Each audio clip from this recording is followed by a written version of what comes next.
माधव एक बहुत बड़ा बिजनेसमैन था। उसके पास पैसों की कोई कमी नहीं थी। एक दिन माधव की बेटी शिव नंदिनी को लड़के वाले देखने के लिए आते हैं। देखिए सरमन जी, मैं दहेज प्रथा के सख्त खिलाफ हूँ।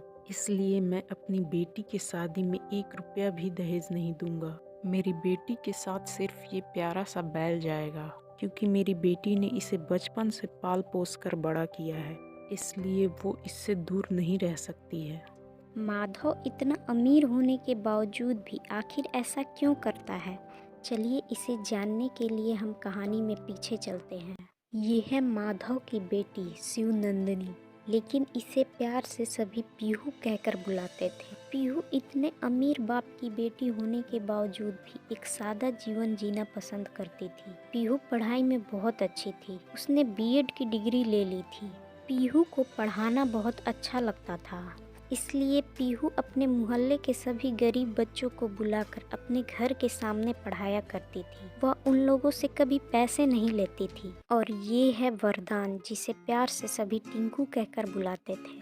टिंकू पीहू के घर के बगल में ही रहता था। अरे भाई, तू आ गया।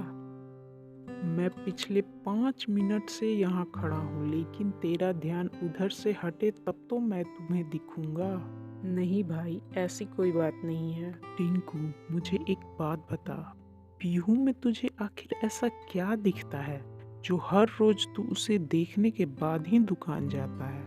पता नहीं क्यों यार, बट उसे देखकर मुझे बहुत सुकून मिलता है। यहाँ हर रोज बैठकर मैं उसकी खूबसूरती को नहीं देखता हूँ, बल्कि उसकी सादगी को देखता हूँ। पीहू इतने अमीर बाप की बेटी होने के बावजूद भी एक साधारण जीवन जीना पसंद करती है। उसकी यही बातें मुझे बहुत अच्छी लगती है। भाई, मुझे तो लगता है तू उसे पसंद करने लगा है। ऐसी कोई बात नहीं है। चल, दुकान जाने के लिए लेट हो रहा है। टिंकू एक साधारण परिवार का लड़का था।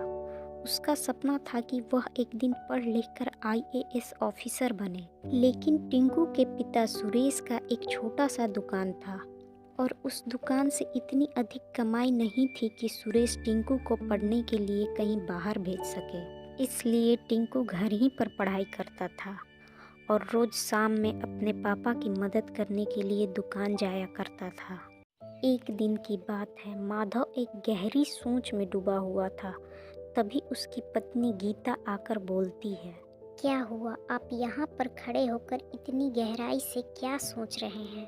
मैं हमारी बेटी की शादी के बारे में सोच रहा हूँ। मुझे समझ नहीं आ रहा है कि मैं अपनी बेटी के लिए एक ऐसा लड़का कहाँ से ढूंढ कर लाऊं। मैं कुछ समझी नहीं। आप पीहू के लिए कैसा लड़का ढूंढने की बात कर रहे हैं? गीता, तुम जानती हो कि हमारे पास धन संपत्ति की कोई कमी नहीं है। यदि मैं पीहू के लिए लड़का ढूंढना शुरू करता हूँ, तो हमारे पास कई रिश्ते ऐसे आएंगे जो हमारे धन संपत्ति को देखकर आएंगे। ऐसे लोग हमारी पीहू के लिए नहीं, बल्कि पैसों के लिए रिश्ता जोड़ने आएंगे। और कुछ लोग ऐसे भी आएंगे जिन्हें शायद पैसों से कोई मतलब ना हो, लेकिन वो हमारी पीहू की बाहरी खूबसूरती को देखकर आएंगे।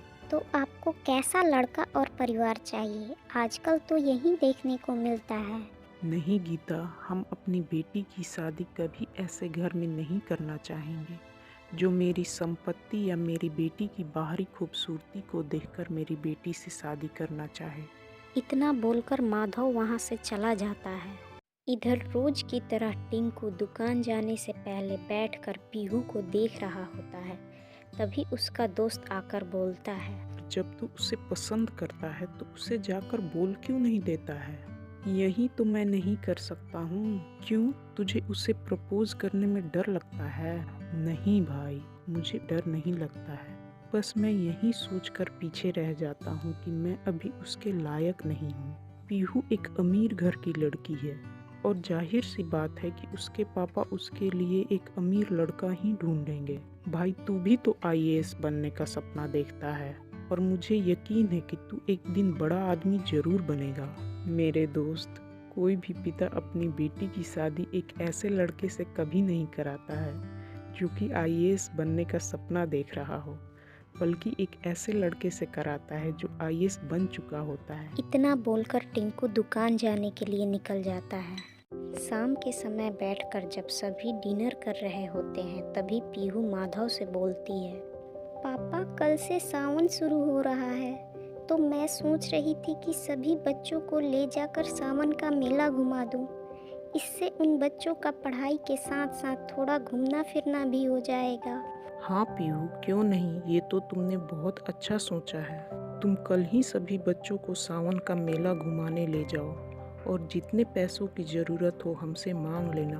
ओके पापा, थैंक यू सो मच, आप बहुत अच्छे हैं। इतना बोलकर पीहू वहाँ से चली जाती है। तभी माधव गीता से बोलता है।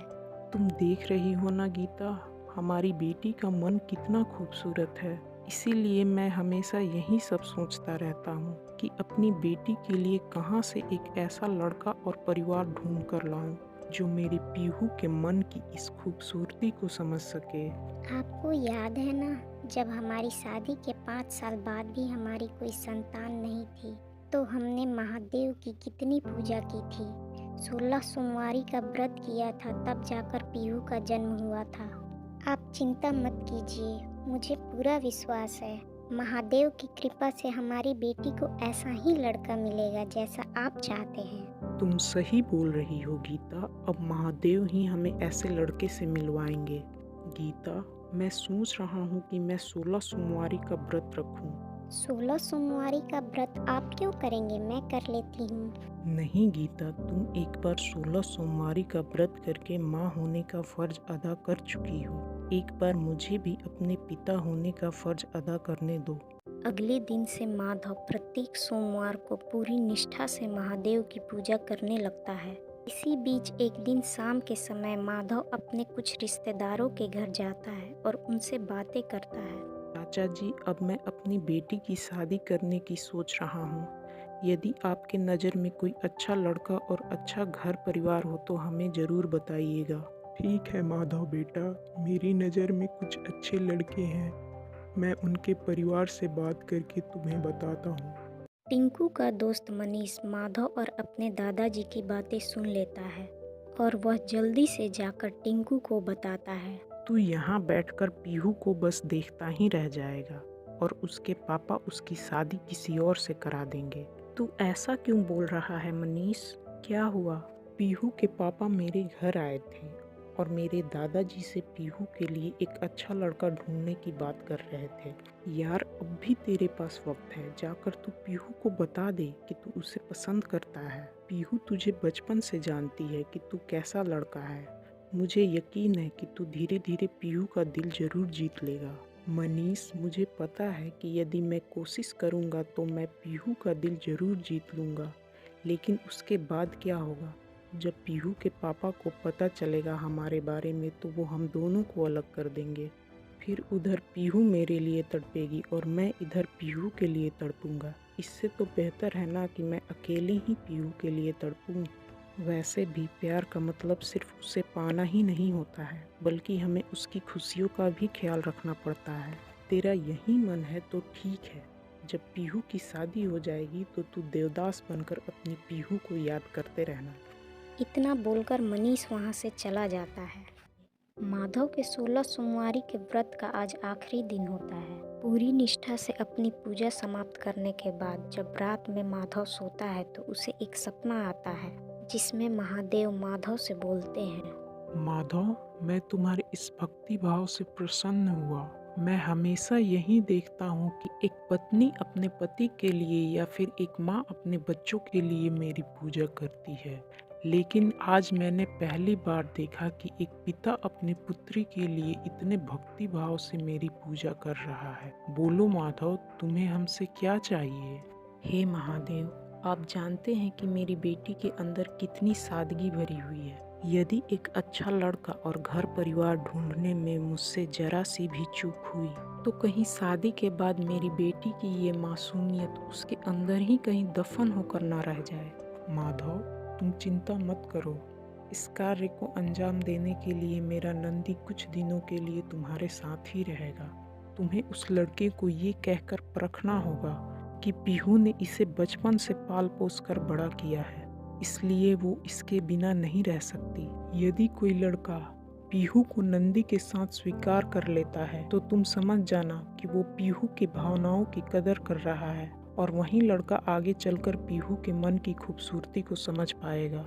ठीक है महादेव, आपने जैसा कहा मैं वैसा ही करूँगा। इसके बाद महादेव नंदी को माधव के सामने प्रकट करके खुद विलीन हो जाते हैं। सुबह में जब माधव की नींद खुलती है तो वह उसी जगह पर जाता है जहां सपने में महादेव ने उसे दर्शन दिया था। माधव देखता है कि नंदी वहां पर खड़ा है तो वह नंदी को लेकर घर आ जाता है।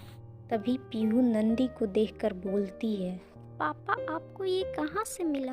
पीहू, ये बैल मुझे कहाँ से मिला तुम इसकी चिंता मत करो, बस इतना जान लो कि इसका नाम नंदी है और आज से इसकी सेवा करने की जिम्मेदारी तुम्हारी है।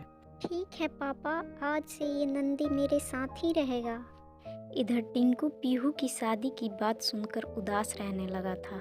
वह न तो अच्छे से खाता था और न ही पहले की तरह पढ़ाई करता था। ये सब देखकर टिंकू की माँ सपना मनीष को बुलाकर उससे पूछती है, मनीष, टिंकू इधर हमेशा उदास क्यों रहता है? मैं कुछ भी पूछती हूँ तो वो मुझे कुछ नहीं बताता है। क्या तुम्हें पता है कि वो हमेशा उदास क्यों रहता है? इसके बाद मनीष सपना को सारी बातें बता देता है। मनीष के चले जाने के बाद सपना सोचने लगती है, पीहू एक अमीर बाप की बेटी है। उसके पिता मेरे बेटे के इस निस्वार्थ प्रेम को कभी नहीं समझ पाएंगे, और जब पीहू की शादी मेरे बेटे के आंखों के सामने होगी तो वो पूरी तरह से टूट जाएगा। मैं अपने बेटे को इस तरह से टूटने नहीं दे सकती। मुझे कुछ करना होगा। इतना सोचकर सपना सुरेश के पास जाकर उससे बोलती है, आप टिंकू को बाहर पढ़ने जाने के लिए कहीं से भी पैसों का इंतजाम कीजिए। सपना, तुम कैसी बातें कर रही हो? तुम जानती हो कि हमारे पास इतने पैसे नहीं हैं कि हम टिंकू को बाहर पढ़ने के लिए भेज सके। आप घर गिरवी रखिए या कुछ भी कीजिए, कहीं से भी पैसे लाइए, लेकिन टिंकू को पढ़ने के लिए बाहर भेजिए। सपना, आज अचानक तुम्हें क्या हो गया है? मुझे कुछ नहीं हुआ है, बस आप कहीं से भी पैसों का इंतजाम करके टिंकू को पढ़ने के लिए दिल्ली भेजिए। ठीक है, मैं कुछ लोगों से बात करता हूँ। कुछ दिनों बाद सुरेश अपने घर को गिरवी रखकर पैसों का इंतजाम कर लेता है। पैसों का इंतजाम हो जाने के बाद सपना टिंकू के पास आकर बोलती है, टिंकू, तुम मेरी एक बात मानेगा? हाँ माँ, बोलो। बेटा, मैं चाहती हूँ कि तू दिल्ली जा और अपने ऑफिसर बनने के सपने को पूरा कर।